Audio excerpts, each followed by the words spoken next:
ವೀಕ್ಷಕರಿಗೆಲ್ಲ ನಮಸ್ಕಾರ, welcome to my YouTube channel. ಕಿರುತೆರೆ ಪ್ರೇಕ್ಷಕರಲ್ಲಿ ಒಂದಾಗಿರುವಂತಹ ಶೋ ಬಿಗ್ ಬಾಸ್ ಈಗ ಕೆಲವೇ ದಿನಗಳಲ್ಲಿ ತೆರೆ ಮೇಲೆ ಕಾಣೋದಕ್ಕೆ ಸಜ್ಜಾಗ್ತಾ ಇದೆ.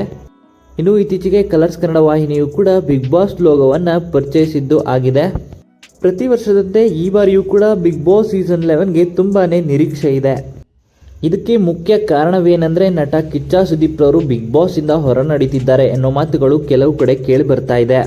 ಇನ್ನು ಇದರ ಬಗ್ಗೆ ಕೆಲವೊಂದಿಷ್ಟು ಅನುಮಾನಗಳು ಕೂಡ ಹುಟ್ಕೊಂಡಿರುವಂಥದ್ದು.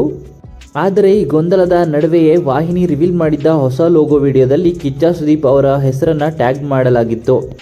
ಇದರಿಂದಾಗಿ ಕಿಚ್ಚ ಸುದೀಪ್ ಅವರೇ ಈ ಶೋನ ನಡೆಸಿಕೊಡಲಿದ್ದಾರೆ ಎನ್ನುವ ಮಾತುಕತೆ ಎಲ್ಲ ಕಡೆ ಮುನ್ನೆಲೆಗೆ ಮುಗಿಬಿದ್ದಿತ್ತು.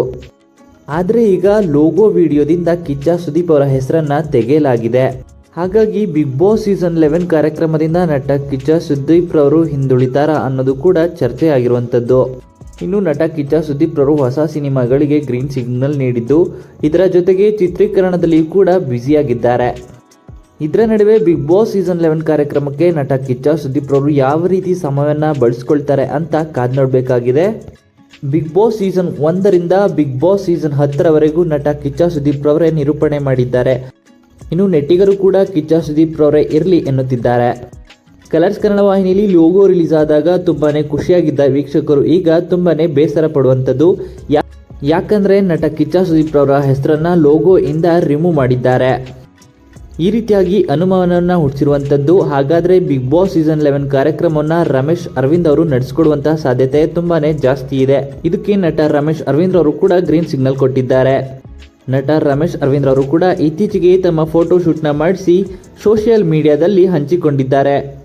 ಯಂಗ್ ಆ್ಯಂಡ್ ನ್ಯೂ ಲುಕ್ನಲ್ಲಿ ಕಾಣಿಸ್ಕೊಳ್ತಿರುವಂಥ ರಮೇಶ್ ಅರವಿಂದ್ ಅವರು ಬಿಗ್ ಬಾಸ್ ಸೀಸನ್ 11 ಕಾರ್ಯಕ್ರಮವನ್ನು ನಡೆಸಿಕೊಡ್ತಾರಾ ಅಂತ ಕಾದು ನೋಡಬೇಕಾಗಿದೆ. ಹಾಗೆಯೇ ಇದರ ಬಗ್ಗೆ ರಮೇಶ್ ಅರವಿಂದ್ ಆಗಲಿ ಅಥವಾ ಕಲರ್ಸ್ ಕನ್ನಡ ವಾಹಿನಿ ಆಗಲಿ ಯಾವುದೇ ರೀತಿಯ ಮಾಹಿತಿಯನ್ನು ನೀಡಿಲ್ಲ. ಇನ್ನು ಕಾದು ನೋಡಬೇಕಾಗಿರುವಂಥದ್ದು. ಹಾಗೆಯೇ ಈ ವಿಡಿಯೋ ನಿಮಗೆ ಇಷ್ಟ ಆಯಿತು ಅಂದರೆ ವಿಡಿಯೋಗೆ ಲೈಕ್ ಮಾಡಿ. ಇದೇ ರೀತಿಯ ಇನ್ನಷ್ಟು ಹೆಚ್ಚಿನ ವಿಡಿಯೋಗಳಿಗಾಗಿ ನಮ್ಮ ಚಾನಲ್ಗೆ ಸಬ್ಸ್ಕ್ರೈಬ್ ಮಾಡಿ. ಇನ್ನು ನಟ ಕಿಚ್ಚ ಸುದೀಪ್ ಅವರು ಬದಲಾದ್ರು ಅಂತ ಅಂದರೆ ಬಿಗ್ ಬಾಸ್ ಸೀಸನ್ ಕಾರ್ಯಕ್ರಮವನ್ನು ಯಾರು ನಿರೂಪಣೆ ಮಾಡಬೇಕು ಅಂತ ನಿಮ್ಮ ಅನಿಸಿಕೆಯನ್ನು ಕಮೆಂಟ್ ಮೂಲಕ ಕಮೆಂಟ್ ಮಾಡಿ ತಿಳಿಸಿ. ಹಾಗೆಯೇ ನಟ ಕಿಚ್ಚ ಸುದೀಪ್ ಹಾಗೂ ರಮೇಶ್ ಅರವಿಂದ್ ಅವರ ಬಗ್ಗೆ ನಿಮ್ಮ ಅನಿಸಿಕೆಯನ್ನು ಕಮೆಂಟ್ ಮೂಲಕ ಕಮೆಂಟ್ ಮಾಡಿ ತಿಳಿಸಿ.